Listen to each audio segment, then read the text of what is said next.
రవ్వలోకి పెరుగు వేసి చేసిన ఈ రెసిపీ చాలా రుచిగా, చాలా టేస్టీగా అయితే ఉంటుందండి. ఈ రెసిపీ వచ్చేసి ప్రతి ఒక్కరికి నచ్చుతుంది. పిల్లల నుంచి పెద్దల వరకు అంత టేస్టీగా అయితే ఉంటాయి. ఇంకెందుకు ఫ్రెండ్స్ ఆలస్యం, ఎలా చేయాలో ఏంటో అనేది వీడియోలోకైతే వెళ్ళిపోయి చూద్దామా మరి. ఇంకా ముందుగా ఒక మిక్సింగ్ బౌల్ అయితే తీసుకొని అందులోకి 1 కప్పు బొంబాయి రవ్వ అయితే తీసుకోవాలి. ఇంకా ఇప్పుడు ఇందులోకి 1/2 కప్పు పెరుగును కూడా వేసుకుంటున్నా.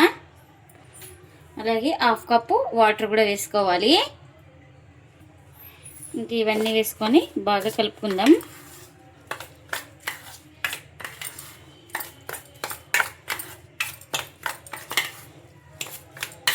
ఇంకా మొత్తం ఇలా కలుపుకున్న తర్వాత ఇంకా ప్లేట్ అయితే పెట్టుకొని ఒక 10 నిమిషాలు పక్కన పెట్టుకుంటే మనకు రవ్వ అనేది సాఫ్ట్గా నానుతుంది. ఇంకా ముందుగా స్టవ్ అయితే ఆన్ చేసుకుని ఒక కడాయి పెట్టుకొని అందులోకి 1 స్పూన్ ఆయిల్ అయితే వేసుకున్నాను. ఆయిల్ కూడా హీట్ అయింది. ఇప్పుడు ఇందులోకి జీలకర్ర ఆవాలు అయితే వేసుకోవాలి. ఇవి వేగిన తర్వాత ఇలా చిన్నగా కట్ చేసుకున్న ఉల్లిపాయ ముక్కలు కూడా వేసుకోవాలి. ఇంకా ఇలా చిన్నగా కట్ చేసుకున్న కరివేపాకును కూడా వేసుకోవాలి. ఇంకా మనకు ఈ ఆనియన్స్ గోల్డెన్ కలర్ వచ్చే వరకు అయితే బాగా ఫ్రై చేసుకోవాలి. ఇంకా చూడండి ఇలా ఆనియన్స్ బాగా ఫ్రై అయిన తర్వాత ఇంకా ఇప్పుడు ఇందులోకి ఒక 1/4 టీ స్పూన్ దాకా పసుపు, ఇంకా అలాగే రుచికి తగినంత సాల్ట్, ఒక 1/2 టీ స్పూన్ దాకా కారం, ఇంకా ఒక 1/4 టీ స్పూన్ దాకా ధనియాల పొడి. ఇంకా ఇవన్నీ వేసుకొని బాగా ఫ్రై చేసుకోవాలి మసాలాలన్నీ.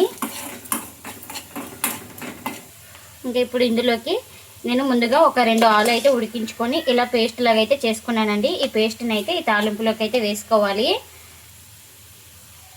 అంటే ఈ ఆలు వేసుకున్న తర్వాత ఈ ఆలుకి మసాలాలు పట్టేలాగా బాగా కలుపుకోవాలి. ఇంకా మనకు ఇదైతే రెడీ అయిపోయిందండి. ఇంకా స్టవ్ అయితే ఆఫ్ చేసుకొని పూర్తిగా చల్లారనివ్వాలి. ఇంకా ఇప్పుడు ఇది పూర్తిగా చల్లారిన తర్వాత కొంచెం కొంచెం తీసుకొని ఇలా ఉండలాగా చేసుకోవాలి. ఇక్కడ చూపిస్తున్నాను కదా, ఈ విధంగా అయితే ఉండాలి. ఇంకా ఇప్పుడు దీన్ని ఒక ప్లేట్లోకి అయితే తీసుకుంటున్నా.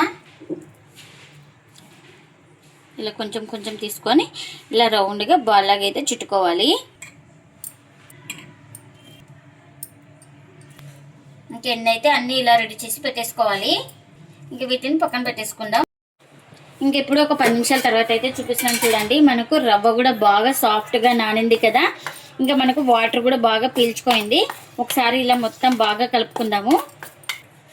ఇంకా ఇందులోకి రుచికి తగినంత సాల్ట్, అలాగే ఒక 1/2 టీ స్పూన్ దాకా జీలకర్ర, ఇంకా ఇందులోకి ఒక 1/4 టీ స్పూన్ దాకా వంట సోడాను కూడా వేసుకోవాలి. ఇంకా ఇప్పుడు ఇందులోకి కాస్త వాటర్ కూడా వేసుకుంటున్నా. ఇంకా మొత్తం ఇలా బాగా కలిపేసుకుందాం స్పూన్ తోటి. చూడండి సాల్ట్, జీలకర్ర, అలాగే బేకింగ్ సోడా అన్నీ వేసుకొని బాగా ఇలా కలుపుకోవాలి. మనకు బ్యాటర్ అయితే ఈ విధంగా ఉండాలి చూడండి. ఇంకా ముందుగా స్టవ్ అయితే ఆన్ చేసుకొని ఒక పొన్నం అయితే పెట్టుకొని ఆయిల్ కూడా వేసుకున్నానండి. ఆయిల్ కూడా హీట్ అయింది మనకు. ఇంకా ఈ బ్యాటర్ని అయితే ఫిల్ చేసుకోవాలి. ఇలా ఒక్కొక్క స్పూన్ మనం ఇలా పొంగనాలు ప్యాన్లోకి ఇలా ఫిల్ చేసుకోవాలి.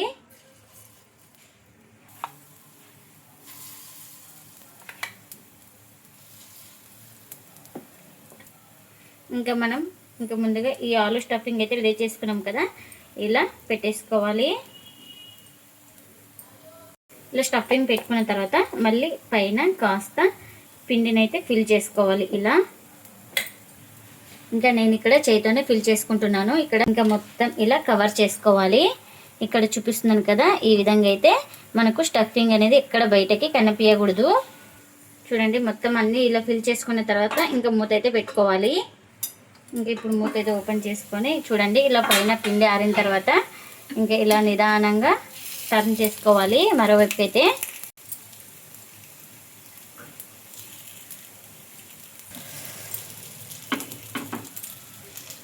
ఇంక ఇప్పుడు ఇలా ఈ వైపు తిప్పుకున్న తర్వాత పైన కొంచెం ఆయిల్ అయితే వేసుకోవాలి. ఇష్టం ఉంటే ఆయిల్ అయితే వేసుకోండి.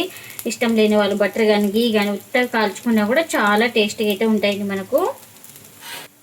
ఇంకా చూడండి ఇవైతే 2 వైపులు బాగా ఫ్రై అయిపోయినాయి కదా. ఇలా ఫ్రై అయిపోయిన వాటిని ఒక ప్లేట్లోకి అయితే తీసుకుంటున్నా. ఇలా 2 వైపులా బాగా కాల్చుకోవాలి. అప్పుడే లోపల దాకా మనకు బాగా ఫ్రై అయిపోతాయి. మంటను మీడియం టు లో ఫ్లేమ్లోనే కాల్చుకోవాలి వీటిని. చూడండి మరొకసారి అయితే వేసి చూపిస్తున్నాను. ఇంకా మళ్ళీ పొంగనాల ప్యాన్లోకి ఆయిల్ అయితే వేసుకొని కొంచెం కొంచెం ఇలా పిండిని చేతితో అయితే ఫిల్ చేస్తున్నా. మీరు కావాలంటే చేతితో కానీ లేదంటే స్పూన్తో కానీ ఏదంటైనా ఫిల్ చేసుకోవచ్చు. ఇంకా స్టఫింగ్ అయితే ఇలా పైన పెట్టేసుకోవాలి. మనం స్టఫింగ్ పెట్టి మళ్ళీ పైన కవర్ చేస్తాం కాబట్టి పిండిని చూసి వేసుకోండి. ఇంకా పైన ఇలా పిండిని అయితే కవర్ చేసుకుంటున్నా. చూడండి, ఇక్కడ స్టఫింగ్ అనేది బయట కనిపించకూడదు, ఇలా కవర్ చేసుకోవాలి. ఇంక ఇలా మొత్తం కవర్ చేసుకున్న తర్వాత ఇంకా ప్లేట్ అయితే పెట్టేసుకోవాలి. చూడండి, ఒక సైడ్ కాలిన తర్వాత ఇలా నిదానంగా మరొక అయితే టర్న్ చేసుకోవాలి.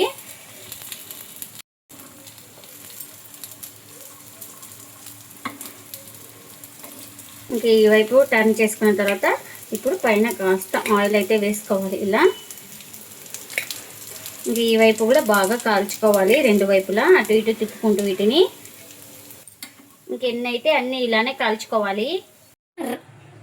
రవ్వలో పెరుగు వేస్ట్ చేసిన ఈ పొంగనాలు చాలా రుచిగా చాలా టేస్టీగా అయితే ఉంటాయండి. ఇంకా ప్లేట్లకు అయితే సర్వ్ చేస్తున్నా. ఎప్పుడు ఒకే రకం పొంగనాలు కాకుండా ఇలా వెరైటీగా రవ్వలోకి పెరుగు వేసి చేయండి, చాలా టేస్టీగా అయితే ఉంటాయి. ప్రతి ఒక్కరికి నచ్చుతాయండి. ఇంకా ఇందులో చట్నీ ఏం అవసరం లేదండి, ఉత్తదే కానీ తినేయచ్చు, చాలా టేస్టీగా అయితే ఉంటుంది. మీరు కూడా తప్పకుండా ఒకసారి ఇలా ట్రై చేసి మీకు ఎలా వచ్చిందో కామెంట్ అయితే చేయండి ఫ్రెండ్స్. ఇదండి ఇవాళ వీడియో. ఈ వీడియో కనుక నచ్చితే ప్లీజ్ లైక్ చేయండి, షేర్ చేయండి, కామెంట్ చేయండి. అలాగే లైక్ చేసి సపోర్ట్ చేయండి friends. Thanks for watching. Bye bye.